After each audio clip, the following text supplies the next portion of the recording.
Good morning. कैसे हैं आप? बढ़िया। Looking fresh. या कुछ सवाल हैं आज भी। शुरू करते हैं सर आज का पॉडकास्ट। तो सालों से आप बिजनेस कर रहे हैं सर, लेगेसी फाउंडर हैं, बहुत सालों से बिजनेस कर रहे हैं। इस बिजनेस के अलावा मैं ये जानना चाहूँगा कि संजीव क्वात्रा कौन है, आपके बारे में बिल्कुल आपको जानना चाहता हूँ मैं। क्या है, कैसे आप यहाँ तक पहुँचे, क्या रहा, सब कुछ इसके बारे में जानना चाहूँगा और ऑडियंस भी जानना चाहेंगे। जीवन में पहली बार ऐसा कोई सवाल जिसने मुझे थोड़ा सा सोचने पर मजबूर किया कि इसका उत्तर वास्तव में होना क्या चाहिए। अदरवाइज़ कभी भी इतना सोचने की ज़रूरत जी जी सर। नहीं पड़ी, मगर ये विचार लेने पर मजबूर कर रहा है। मगर एक सशक्त ताकतवर विचार निकल कर आ रहा है कि संजीव क्वात्रा मतलब वो व्यक्तित्व जो परमात्मा द्वारा उस स्वरूप में बनाया गया जो किसी के लिए भी कभी भी कोई गलत भाव न रख सके। हर व्यक्ति के अंदर कुछ ना कुछ ऐसा ज़रूर इस प्रकृति ने दिया है जो प्रशंसनीय है और जो समाज के लिए, समाज के हित के लिए उपयोग में आ सकता है। इस भावना के साथ ये तैयार होता हुआ मन यानी व्यक्तित्व धीरे धीरे बढ़ते हुए वहाँ आया जहाँ पर इस प्रश्न को पूछने वाले के मन में ये प्रश्न भी आया जी। कि ये व्यक्ति इस प्रकार का क्यों है। तो अब इसका विस्तार करते हुए कहना चाहूँगा, संजीव क्वात्रा तो एक माध्यम है, एक शरीर है, एक व्यवस्था है। परमात्मा ने ये व्यवस्थाएं, प्रकृति ने ये व्यवस्थाएं सब जगह खड़ी की। आप भी उसी का हिस्सा हैं, मैं भी उसी का हिस्सा हूँ। मगर हर मन में आने वाले विचार उसको भिन्नता प्रदान करते हैं एक दूसरे के साथ। हर व्यक्ति का व्यवहार अलग हो जाता है। परमात्मा का एक व्यवहार है, सर्वे भवन्तु सुखिनः, बिल्कुल। एक बात। और परमात्मा का एक व्यवहार सबको सुखी करने का जो है वो सबको साथ लेकर है, ना कि कोई एक व्यक्ति सुखी हो जाए और बाकी सब रह जाए। नहीं, परमात्मा हर उस जीव तक भी व्यवस्था पहुंचा रहे हैं जो भूमि के अंदर 50 फुट नीचे, 100 फुट नीचे भी है। व्यवस्था सब तक पहुंचा रहे हैं। प्रकृति प्रदत्त ये व्यवस्था सबको पोषित कर रही है। तो ये परमात्मा का स्वभाव है। मानव इसलिए बना कि वो इस स्वभाव की नज़दीकी को प्राप्त करते हुए वहाँ तक पहुँचे जो वो वनस्पति या पशु ना रह जाए, वो परमात्मा के उस व्यवहार के नज़दीक पहुँच सके। और उसके नज़दीक पहुँचने का सीधा अर्थ ये है कि हम सबके लिए काम कर सकें। जो काम हम अपने लिए कर रहे हैं वो एक अवस्था है, युवावस्था है। मगर जैसे जैसे हमारी अवस्था और हमारी ज़रूरतें जो वास्तविक हैं वो पूरी होती चली जाएं, उसके बाद हमारे मन का विस्तार होता चला जाए।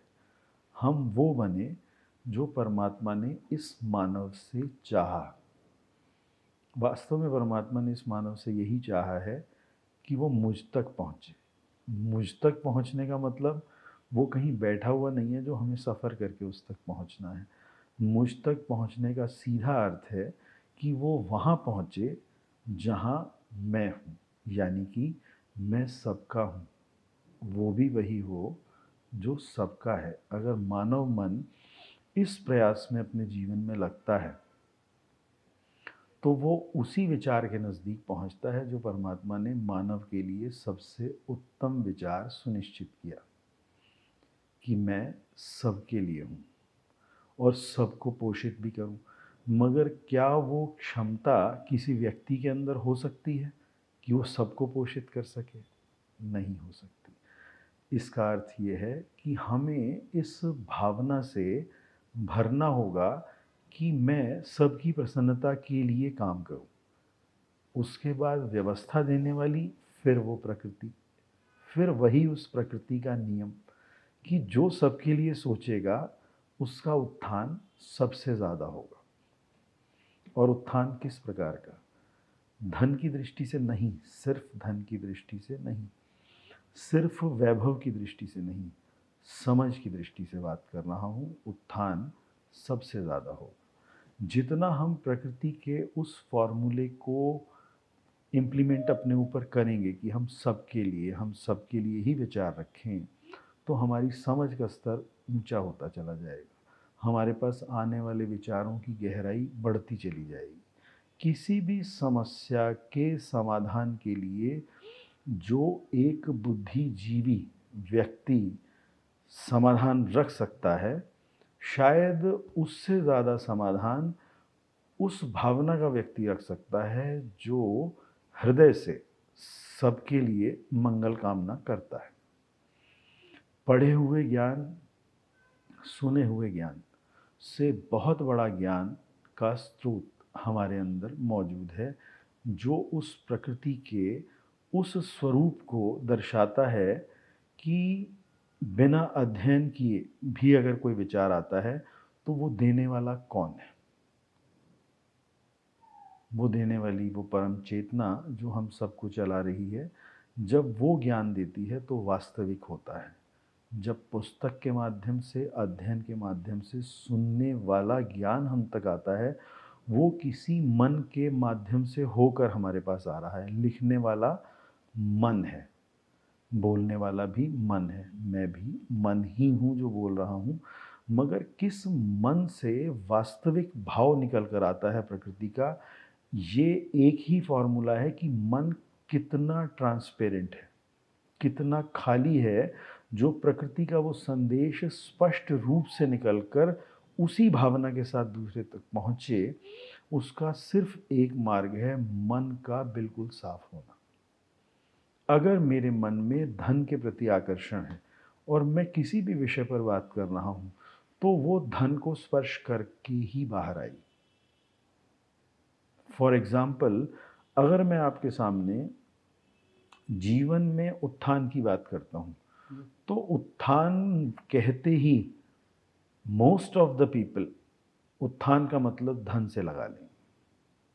जीवन में आगे बढ़ने का मतलब धन से लगा लें, फाइनेंशियल सक्सेस से लगा लेंगे। मगर जीवन में आगे बढ़ने का जो वास्तविक अर्थ है, वो है सबके प्रति सद्भाव का बढ़ना। ये है जीवन का वास्तविक अर्थ कि हम कितना आगे बढ़ रहे हैं। हमारा आगे बढ़ना मतलब सबके प्रति सद्भावना का होना। उसमें हमारा जिस फाइनेंशियल कंसर्न में हम काम कर पा रहे हैं, जिस संस्था के साथ हम जुड़े हैं, चाहे वो उसका अध्यक्ष हो या उसका पियोन हो, हमारे अंतर मन में निहित एक भाव कि हैं तो सब मूलतः एक हैं। सबको व्यवहार अलग अलग मिला है। जिसकी बॉडी बहुत अच्छी है उसको पहलवान बना दिया जाता है, जिसके अंदर दौड़ने की क्षमता ज़्यादा है उसे एथलीट बना दिया जाता है। तो परमात्मा ने सब शरीर अलग अलग क्षमताओं के हिसाब से बनाए हैं। मगर जिस दिन ये मन उस स्थिति में पहुँचे कि वो सबके लिए सोचने लगे, तो उसका व्यवहार, उसकी शारीरिक क्षमता, उसकी मानसिक क्षमता इतनी विशाल, इतनी वृहद, इतनी वाइड एंगल पे चली जाती है कि उसके बाद वो किसी भी विषय पर बात कर सकता है और वो किसी भी व्यवहार को करने में सक्षम हो जाता है। इतनी बड़ी कार्य कुशलता व्यर्थ जाने के लिए कभी नहीं मिलती। अगर हम परमात्मा के इस व्यवहार को स्वीकार करते हैं कि हम सबके लिए जिएं, सबके लिए कार्य करें, हम ऐसा प्रयास मन में रखें कि किसी को भी कष्ट ना हो, हमारी वजह से नहीं, किसी भी वजह से कष्ट ना हो, और उस कष्ट को दूर करने का भाव अगर हमारे मन में स्थिर हुआ, तो आप ये समझ लीजिए कि हमारा मन ट्रांसपेरेंसी की तरफ बहुत तेज़ी से आगे जा रहा है। और जैसे ही हम उस ट्रांसपेरेंसी के एक सर्टेन लेवल को अचीव करते हैं, तो हमारे पास जो प्रकृति प्रदत्त व्यवस्था है विचारों के आने की, वो इतनी स्पष्ट आने लगती है, जो समाज के अंदर क्रांतिकारी परिवर्तन को देने वाली होती है। जीवन की सबसे बड़ी कामयाबी यही है कि हम वो कर पाएँ जो मैंने कहा। अब आपका प्रश्न, संजीव क्वात्रा क्या है? जी। संजीव क्वात्रा उस प्रकृति का वो एक बहुत ही परमाणु अणु होगा, जो सभी हैं वास्तव में, मगर एक अणु परमाणु में वो क्षमता है कि उसका विस्फोट प्रकृति का सबसे बड़ा विस्फोट होता है। अगर इस माइक्रो लेवल पर मन की तैयारी हो गई, तो वो विस्फोट अगर होगा कभी, तो पूरे वृहद भाव में पूरी सृष्टि को प्रभावित करेगा। इसलिए विचारों का उस स्तर पर होना परम आवश्यक है। संजीव क्वात्रा है तो वो अणु परमाणु, मगर वो परमात्मा द्वारा संचालित वो ऊर्जा, वो व्यवस्था पा रहा है जो ये सब कह पा रहा है। यकीन माने, जो कुछ भी मैं कह पाता हूँ, इसमें मैं कहीं पर भी नहीं हूँ। अगर मैं हूँ तो फिर ये कहना भी गलत है। क्योंकि मैं नहीं हूँ, इसीलिए ये कहना सही है। ये कहने का अधिकार, इस संजीव क्वात्रा को कभी अहंकार लगता था, वो बोलता नहीं था कि ये कहने की जो क्षमता है, ये कहने का जो अधिकार है, वो तो किसी बड़े साधु संत या बहुत बड़े बुद्धिजीवी का हो सकता है। मगर आज ये मिट्टी में मिला हुआ मन बड़े अधिकार से ये बात कह रहा है, जो कहने का अधिकारी महसूस कर रहा हूँ कि मैं कह दूँ। ये है वो संजीव क्वात्रा जो परमात्मा द्वारा बन रहा है। आज इस संजीव क्वात्रा को बहुत बड़े समाज की आवश्यकता नहीं, बहुत ज़्यादा लोगों की आवश्यकता नहीं। प्रसन्नता के लिए, खुश रहने के लिए किसी भी साधन की ऐसी आवश्यकता नहीं। थोड़ा बहुत तो चाहिए। जी। मानव शरीर बिल्कुल खाएगा, पिएगा, घूमेगा, मौज भी करेगा, वो चाहिए थोड़ा बहुत, मगर किसी के ऊपर निर्भरता नहीं। अभी अगर मेरे मन में कहीं घूमने जाने का भाव आया और 5 मिनट बाद वो चला गया प्रोग्राम बनने के बाद, तो मेरे मन की स्थिति में कोई परिवर्तन नहीं होता। बिल्कुल ऐसा जैसे हम बैठकर प्लानिंग कर रहे थे, कोई प्रपोज़ल आया, उसमें हमें एक्स अमाउंट का बेनिफिट होना है और हमने सारा दिन उस पर डिस्कस किया और शाम को पता लगा कि वो काम हमारे को मिला ही नहीं। तो हम उसमें 2 तरीके से देखते हैं। एक तो हम ये कहते हैं आज बड़ा नुकसान हो गया, और अगर वापस सुबह वाली स्थिति में आ जाओ तो वो हमारा था ही नहीं, हमें मिला तो नहीं वो, और जो आपका नहीं था उसका गम कैसा। तो यही वो भावना है। जीवन होना ही इस प्रकार का चाहिए कि हम उस अवस्था में जिए जिसमें हमारी आवश्यकता कुछ ना हो। मगर मैंने अनुभव किया कि जब हमारी आवश्यकता कुछ नहीं होती, तो हमारे पास इतना होता है कि फिर वो संभाला भी नहीं जाता। तो ये है उस प्रकृति का खेल। बिल्कुल ऐसा है कि आप अपने आप को बांधें, आप अपने आप को बांधें, आप सबके लिए विचार रखें, आप सबके लिए प्रेम दें। उसके बाद वो प्रकृति जिसकी सारी सृष्टि है, वो आपको क्या देती है वो मज़ा है, मगर उसमें मैं नहीं होता, उसमें मैं होता ही नहीं। ये सारे का सारा जो खेल है वो उस मैं का है। तो आपने पूछा कि संजीव क्वात्रा अलग से क्या है, तो ये वो धूल है, वो मिट्टी है जो वास्तव में इतनी महीन हो चुकी, भस्म होकर कि ये अणु और परमाणु जैसी हो गई। मगर जब हुई तो पता लगा कि अणु और परमाणु की विस्फोटक क्षमता तो बहुत ज़्यादा है। एनर्जी डेवलपर है, बिल्कुल सर। और वो एनर्जी वास्तव में डेवलप होके कहाँ आ रही है, हम सब के लिए ही तो आ रही है वापस। बिल्कुल। उसको मैं भी पा रहा हूँ। मगर अब मैं पा किसी और से रहा हूँ, इसलिए मैं संभाल पा रहा हूँ, क्योंकि वो खड़ा है अंदर, जी। वही देख रहा है। ये इस प्रकृति का खेल है। संजीव क्वात्रा का बहुत छोटा सा परिचय एक और भी है। वो मन जो जीवन में उस भोले भाव को बच्चों वाले लेकर चला, उसने वो खोया नहीं इस अवस्था तक आने में। मैं बड़ा नहीं हुआ, अंदर का बच्चा अभी भी जिंदा है। तो वो बच्चा जब बना रहा तो वो बच्चा सीखता ही रहा, वो नर्चर ही करता रहा। हर बात के, हर अचीवमेंट के जीवन में आने पर उसने ये विचार ज़रूर किया कि ये अचीवमेंट आया कैसे, क्यों आया और इसके आने से परिवर्तन क्या हुआ।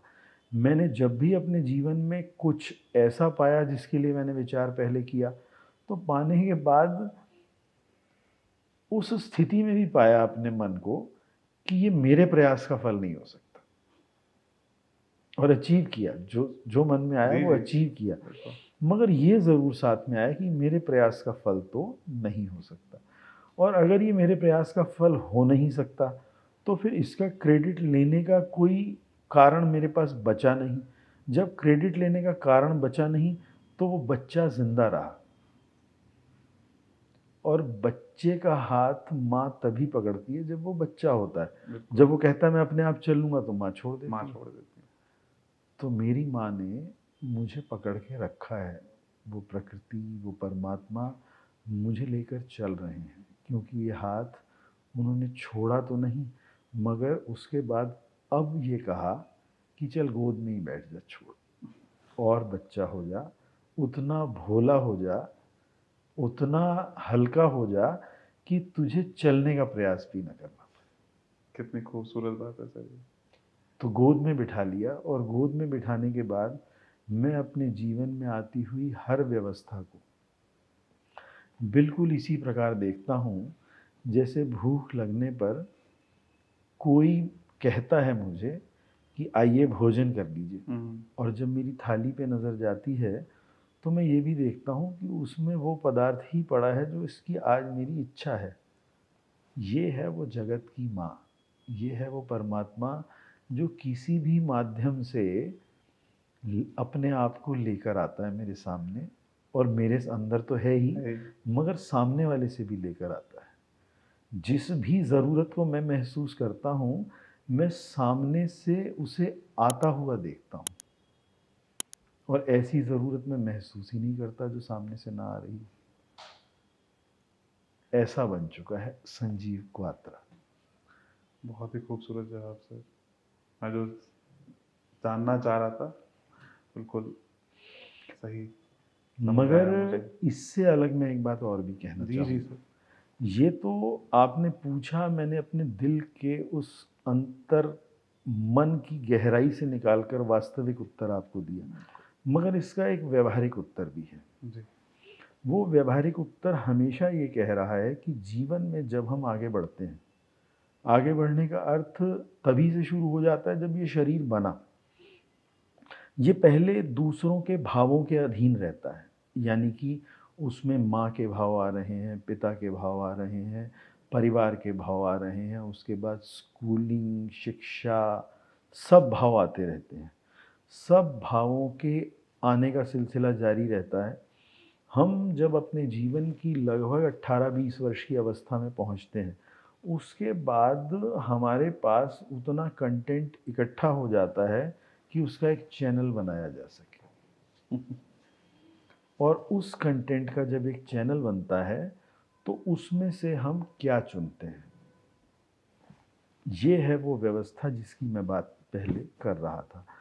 अगर हम उस वक्त शांति का भाव चुनने लगें, यानी कि उस तरीके का व्यवहार, चाहे वो हमारी जॉब से रिलेटेड हो, हमारे किसी बिजनेस से रिलेटेड हो, किसी प्रोफेशन से रिलेटेड हो, चाहे हम किसी संस्था के साथ भी जुड़े हों, चाहे वो कोई आश्रम ही क्यों ना हो, जहाँ पर हम सेवा भाव से जा रहे हैं, जहाँ पर बैठे हुए उस पद पर वो गुरु स्वरूप व्यक्ति बैठे हैं जिनके पास हम जा रहे हैं, और उनसे हम सुन समझ भी रहे हैं, व्यापार भी मैंने कहा, मैंने सब कुछ कहा, उसमें से हम चुन क्या रहे हैं।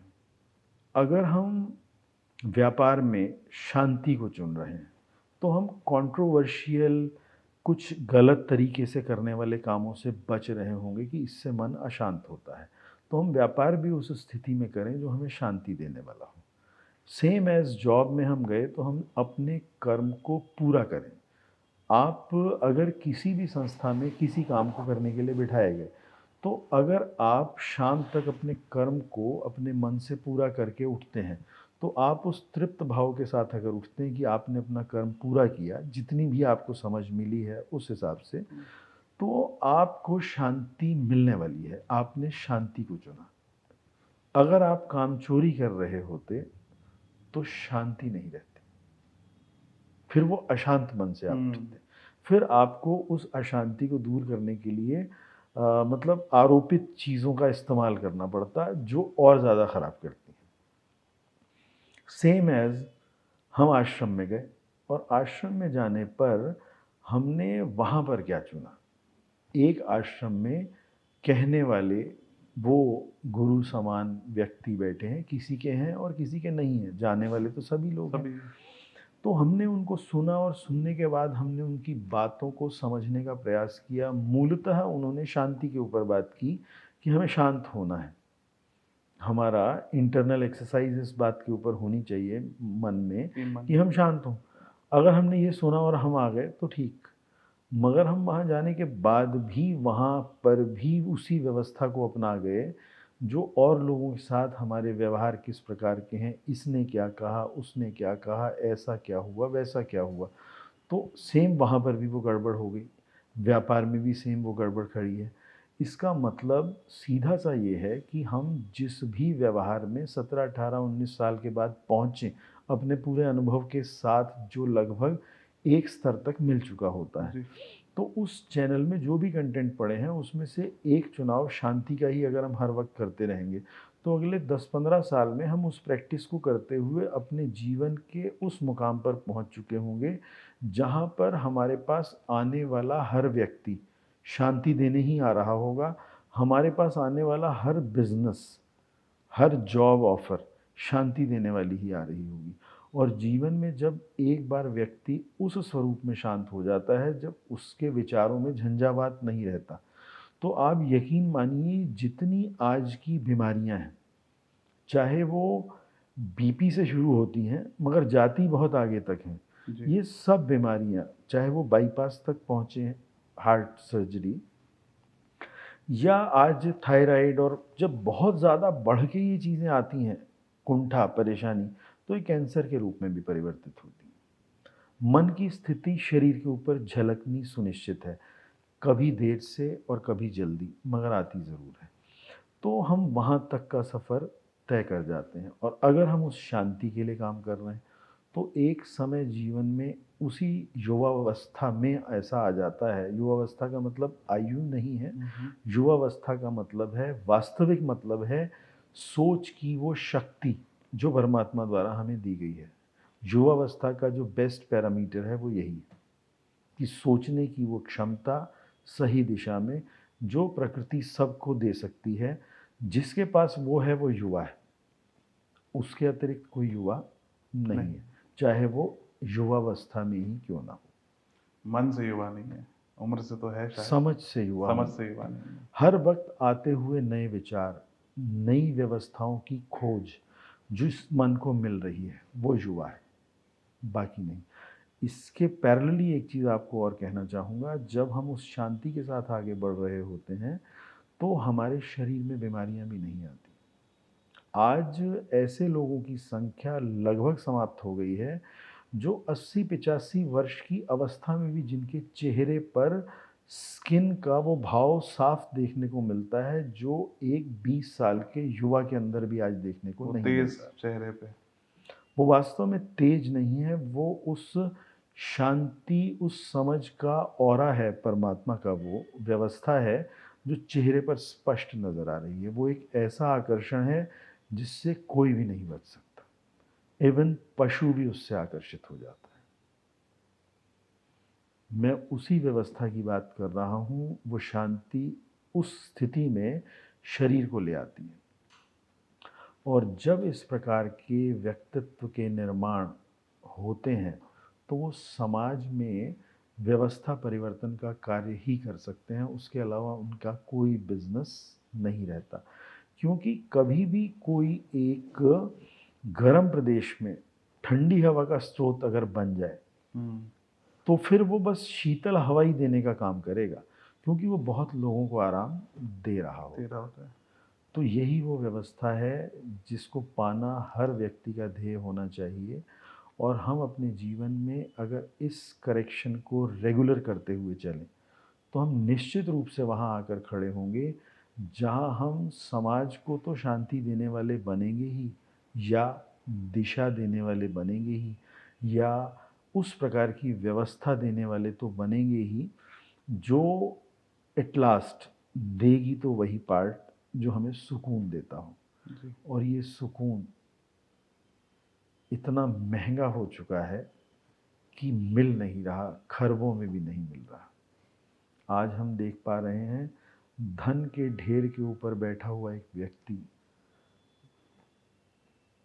पूरे विश्व की सबसे ताकतवर अर्थव्यवस्था के शिखर पे बैठा हुआ व्यक्ति भी पागल सा लग रहा है। बिल्कुल। क्यों लग रहा है? क्यों ये अव्यवस्था है? क्योंकि मन के अंदर न ठहराव है, न शांति है। अभी कुछ है, 2 घंटे बाद कुछ है, 2 घंटे बाद कुछ है। ये स्थिरता अगर नहीं है तो किसी धन और किसी पद का महत्व नहीं है। और अगर ये स्थिरता है तो उस धन और उस पद का महत्व इतना बढ़ सकता है कि उसके आगे सृष्टि ऐसी व्यवस्था करती है कि सब नमन कर रहे हो, आदर के भाव से, सम्मान के भाव से। अगर इस समझ के साथ धन और पद ना भी हो तो भी ये आदर और नमन हो रहा होता है।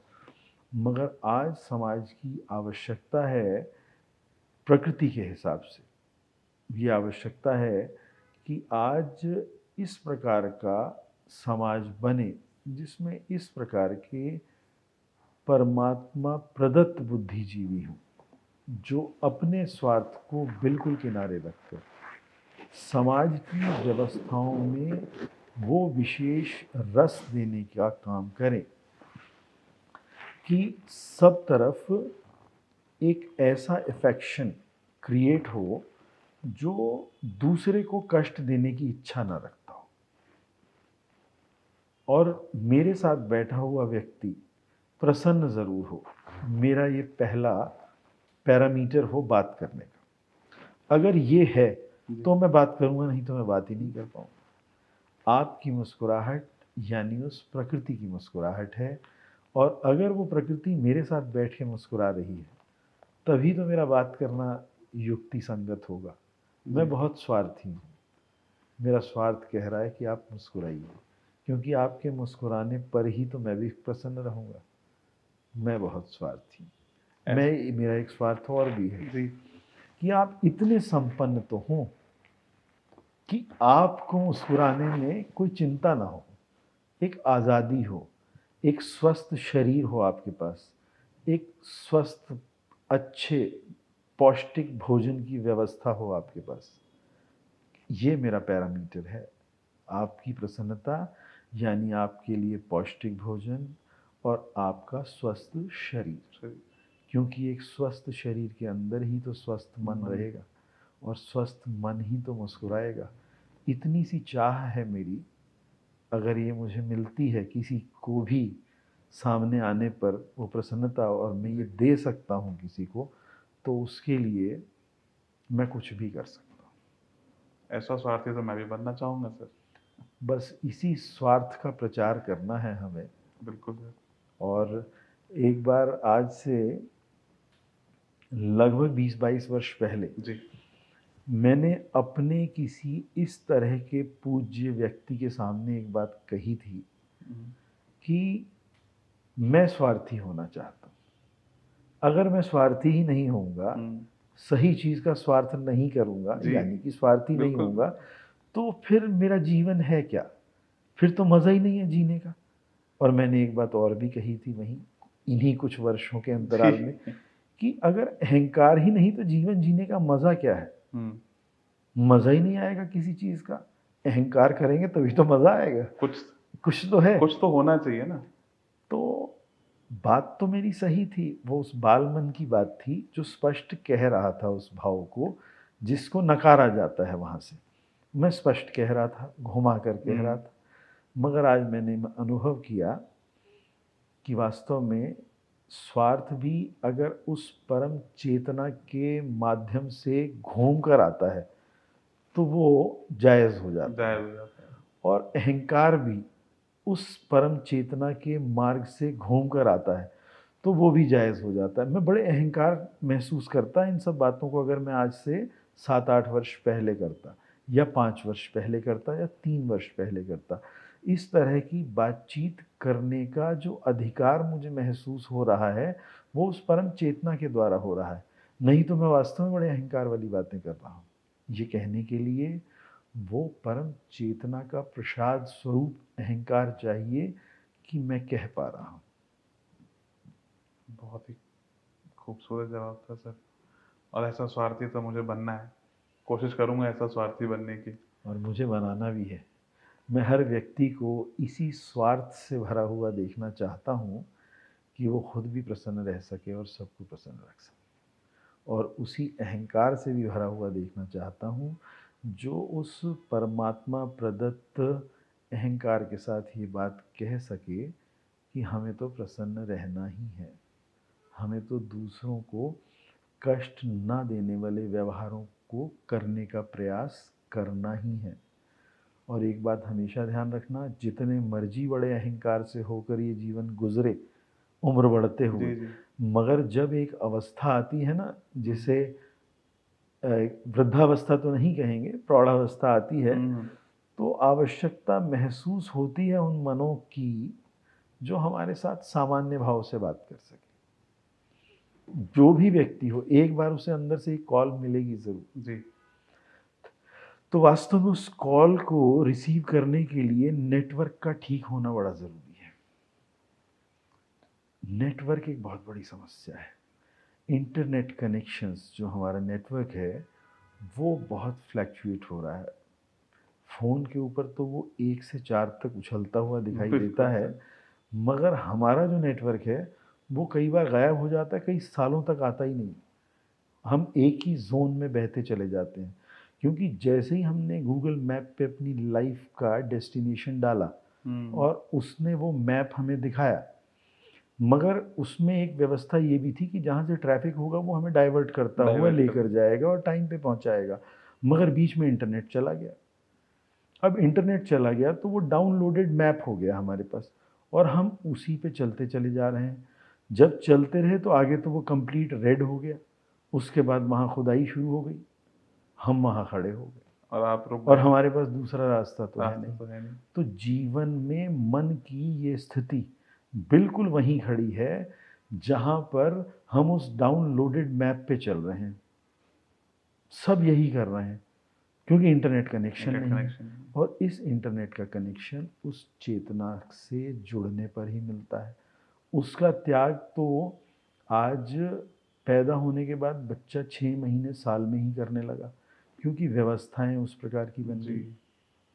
उस कनेक्शन की जो स्ट्रेंथ है वो आती ही तब है जब हम अपने आप को अलग से महसूस करते हैं कि मैं हूँ।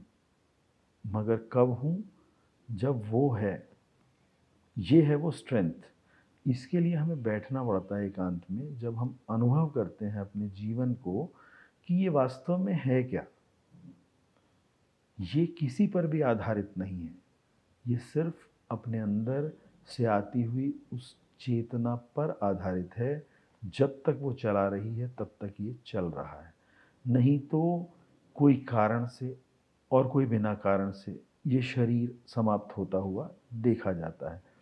कई बार एक प्लेन जब लैंड टेक ऑफ करते ही क्रैश होने की पोजीशन में आता है तो उसमें से सिर्फ एक व्यक्ति बच के निकलता है किसी छत में।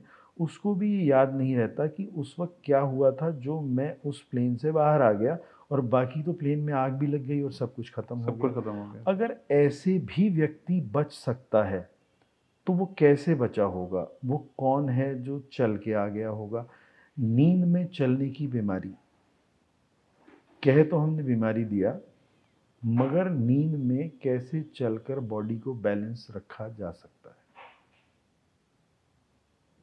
इसका मतलब someone is taking care for all things. बच्चे के गिरने पर चोट कम लगती है, नहीं लगती, और बड़ा गिरे तो क्रैक हो जाती है। प्लास्टर करना कारण पड़ता है। डिपेंडेंसी नहीं है उसके पास। अगर बड़ा भी उस बच्चे की तरह गिर जाए ढीला होकर तो क्रैक नहीं होगा, क्योंकि बच्चा ढीला होकर ही गिरता है।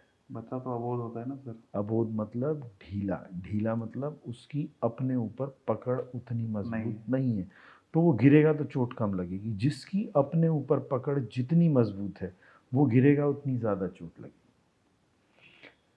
ये है वो व्यवस्था जो स्पष्ट सिखा रही है कि हम परमात्मा की गोद में हों, यानी कि मन से हम उस स्थिति में हों तो हमें कभी भी चोट नहीं लगेगी, हम आहत नहीं होंगे।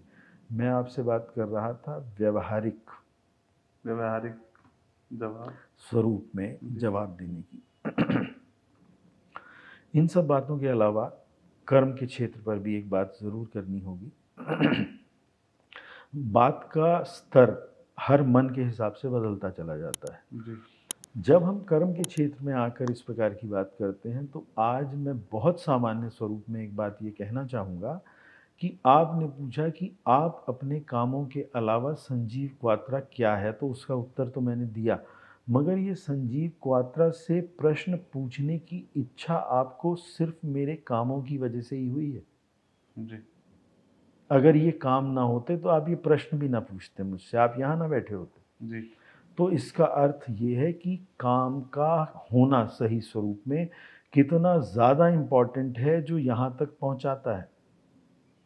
तो इसलिए सबसे पहली व्यवस्था अपने कर्म को उस भावना के साथ करना कि वो ऑथेंटिक हो जाए। किसकी नज़र में? उस प्रकृति के नियम की नज़र में। जहाँ पर एक व्यापारी की ऑथेंटिसिटी ये है कि वो जो भी प्रोडक्ट डिलीवर कर रहा है उसका प्रकार सही हो, ये उसकी ऑथेंटिसिटी है। एक इंडस्ट्रियलिस्ट की ऑथेंटिसिटी ये है कि प्रोडक्ट तो सही हो ही, साथ में जितने लोग उसके साथ जुड़े हैं उनके प्रति भी उसका व्यवहार ऑथेंटिक हो। सेम एज एक पॉलिटिशियन की जो स्थिति है वो ऑथेंटिसिटी क्या है उसके पास, कि वो जिस काम के लिए वहाँ भेजा गया वो अपने उस कर्म को अपने लिए नहीं, जिस काम के लिए भेजा गया यानी कि उन सब लोगों के लिए जिसे चुनकर भेजा गया कि वो उनकी व्यवस्था को ठीक कर सके, उस कर्म को ठीक से करे। ये उसकी कर्म की प्रधानता ऑथेंटिसिटी है। उसके बाद जितनी भी ब्यूरोक्रेसी काम कर रही है समाज के लिए, ये उसकी ऑथेंटिसिटी है कि जिस काम के लिए उसे बिठाया गया तो वो अपने कर्म को सही प्रकार से करे। और सही प्रकार से करने के पीछे एक भावना आज बहुत ज़रूरी है कि हम ये कभी भी ना कहें कि मैं इस वजह से ये नहीं कर पा रहा क्योंकि वो मुझे रोक रहा है।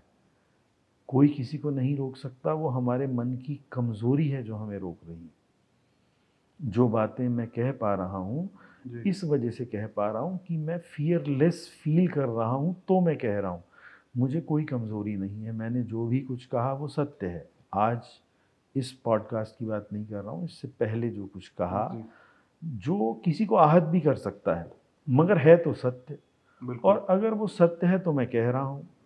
और आज का सत्संग यही है कि हम सत्य को साधारण भाव में कह सकें। तो ये सत्य चाहिए ही जीवन में।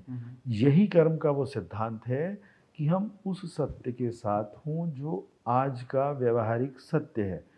आज से 50 साल पहले के सत्य में थोड़ा अंतर हो सकता है, आने वाले 50 साल बाद भी थोड़ा सा अंतर हो जाएगा, मगर आज की आवश्यकता ही आज का सत्य है।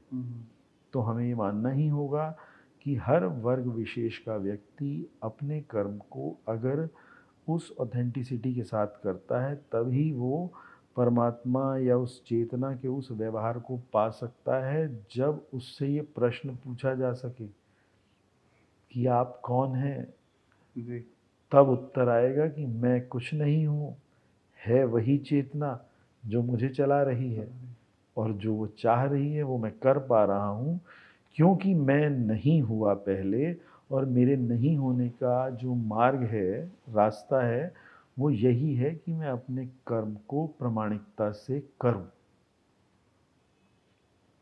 अपने आराम के लिए दूसरे को कष्ट देने का भाव नहीं होना चाहिए, मगर मेरे बिस्तर की चादर तो कोई और ही साफ करता है, ओढ़ने की व्यवस्था, साथ में पानी रखने की व्यवस्था तो कोई और ही करता जी। है।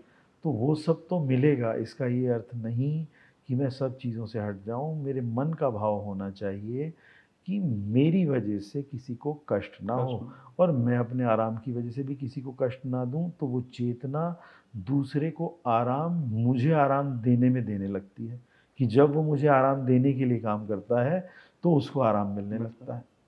ये है वो व्यवस्था जो संजीव क्वात्रा क्या है बता रहा है।